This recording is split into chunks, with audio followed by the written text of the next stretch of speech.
Hello everyone, welcome to my YouTube channel Study Anytime।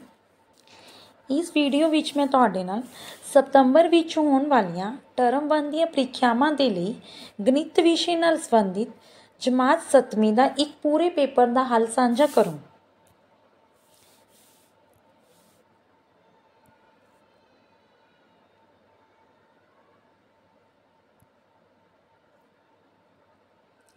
जेकर अजे तुसी इस पेपर की पूरी सल्यूशन वीडियो देखना चाहते हो तो कमेंट करके दसो ताजो तुहाडे लई पूरे पेपर की हल की वीडियो बनाई जाए। आने वाली होर वीडियोज़ की अपडेट के लिए WhatsApp चैनल को फॉलो करो। WhatsApp चैनल का लिंक तुहानूं कमेंट बॉक्स विचों मिल जाएगा।